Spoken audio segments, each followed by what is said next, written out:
Tally Times. I'm Carla Sue. And I'm Gregory Shine. And we're reporting to you live from our studio. Tonight, we dive into the pages of history to explore a relevant map that played a pivotal role during one of the darkest chapters of human history. Tally Times exclusive here. Today, we're going to take a look at one of the textile factories that women operated during World War II when men were off fighting the war. It's closed, but as a Tally Times exclusive, it's open for us. So, this is a textile factory that women worked in. You can see all the textiles that they made during the war to contribute to the industries that were falling because of all the fighting that the men had to do. Good evening, and welcome to Tally Times. I'm Senaga. Our top story sheds light on the disturbing discovery of Poland, Nazi concentration camps, symbols of humanity's darkest chapter. Thank you, anchors. Next up, we have information about the new Office of Price Administration.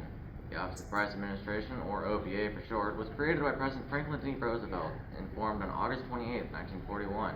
Its purpose? To put a cap on the price of most goods as well as enforce rationing onto the American people.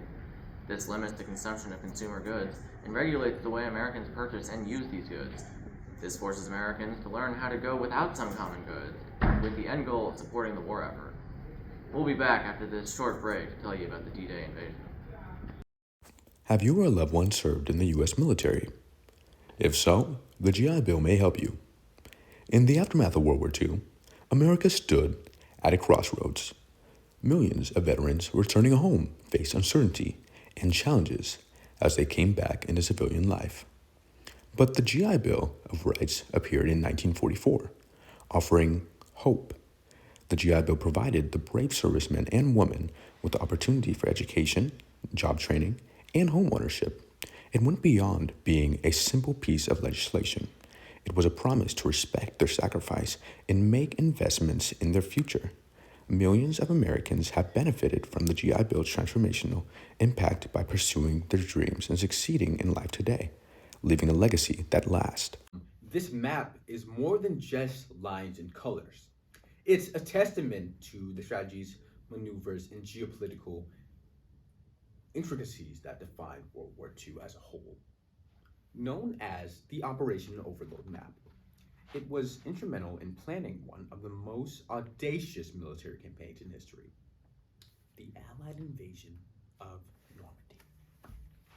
On June 6, 1944, Allied forces stormed the beaches of Normandy in a daring attempt to liberate Western Europe from Nazi occupation. Behind the chaos and heroism of that fateful day lay months of meticulous planning, much of which was visualized on this very map. Oh, what's going on? Why are you filming me? Wait, you said you want me to read some scripts?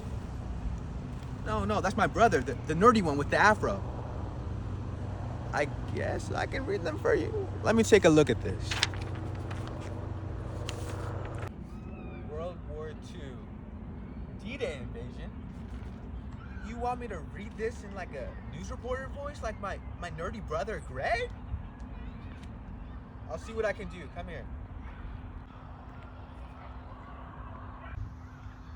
Good evening. My name is Jordan Shine, replacing my brother, Gregory Shine, who's sick, per usual, never making any plans or working on his job. This is Tally Times, and it's a great day to be. After years of planning and preparation, the Allies were ready to open a second front in Western Europe and liberate the continent from those pesky Nazis. Code name Operation Overlord. The D-Day invasion would see over 150,000 American, British, Canadian, and other Allied troops land on the beaches of Normandy, France. What could possibly go wrong?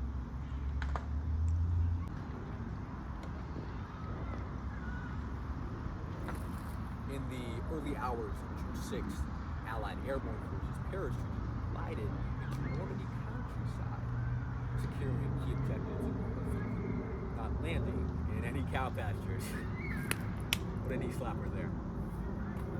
As the sun rose, the naval bombardment began, softening up those German defenses on the coast. The Nazis were about to hit a move. Despite taking heavy losses, the Allies were able to establish a foothold at Omaha Beach. Sure, it was a bit messy, but what happens when you try to invade a heavily fortified coastline? You get what I'm saying?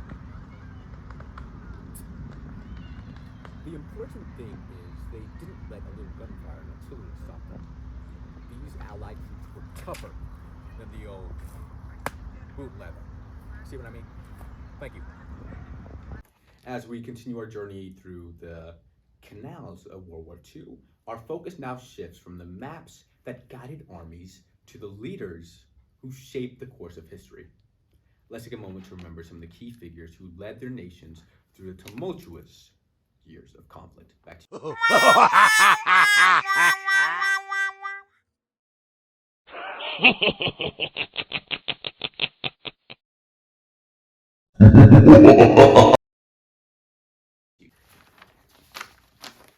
Okay, it's fine. In the United States, President Franklin D. Roosevelt steered the nation through the Great Depression and into the war against fascism. His steady leadership and vision for a better world laid the groundwork for the Allied victory. Across the Atlantic, British Prime Minister Winston Churchill rallied his countrymen with his stirring speeches and indomitable spirit.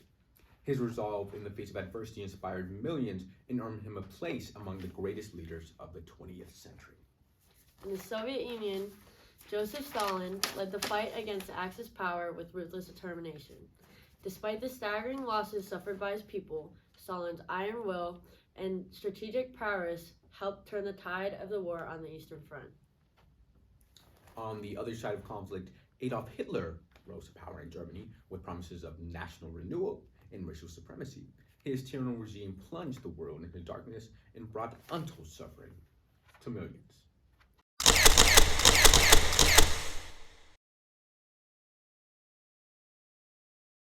The leaders, both Allied and Axis, who played their part in this global struggle. From General Dwight D. Eisenhower to Emperor Hirohito, their decisions and actions shaped the course of history and left an indelible mark on the world. As we dive deeper into the history of World War II, our focus now shifts from the individuals who led their nations to the systems of government that defined the era. Specifically, we turn our attention to the characteristics of totalitarian regimes that emerged during this horrific period of America. Totalitarianism, a term coined in the 20th century, where a single social party or leader shows control over every aspect of private and public life. During World War II, several countries fell under the grip of such regimes, each characterized by distinct features that set them apart from democratic societies. In Nazi Germany, Adolf Hitler's regime employed a combination of propaganda, censorship, and terror to maintain its hold on his power. The cult of personality surrounding Hitler, coupled with the ruthless suppression of dissent, created an atmosphere of fear and obedience among the German people. Similarly, in fascist Italy under Benito Mussolini,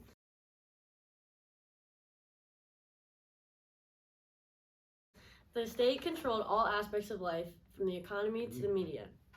Dissent was not tolerated and opposition parties were banned, leaving the fascist parties free to impose its ideology on the population. In the Soviet Union, Joseph Stalin's communist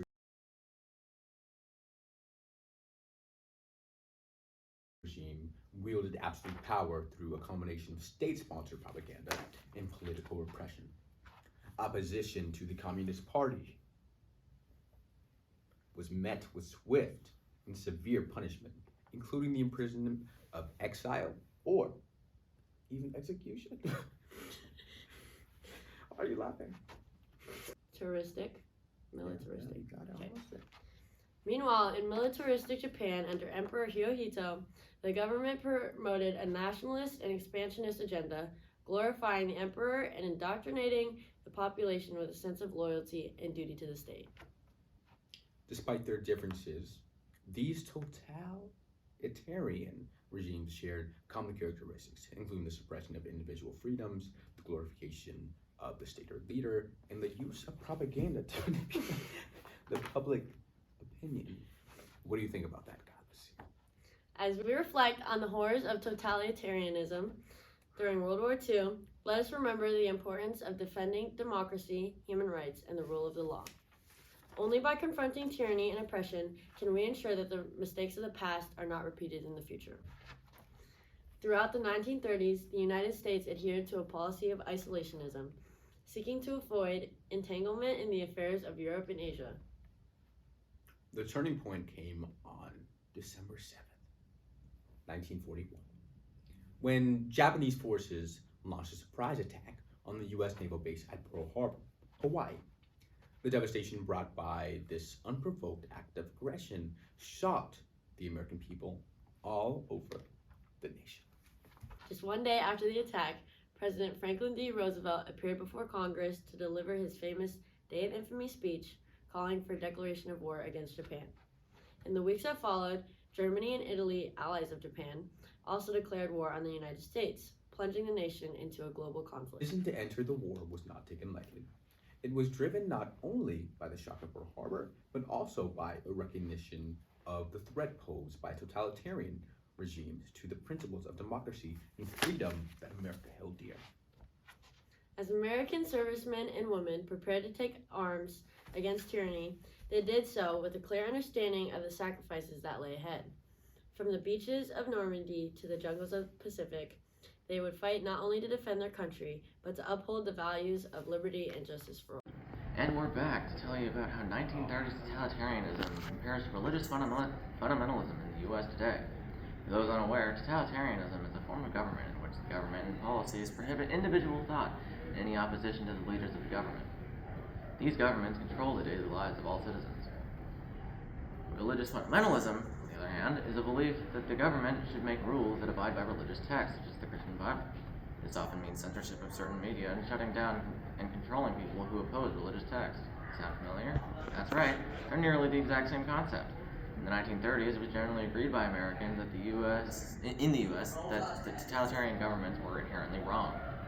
And we had to fight against those governments to protect our freedom and basic human rights. What are we doing in response to religious fundamentalism today?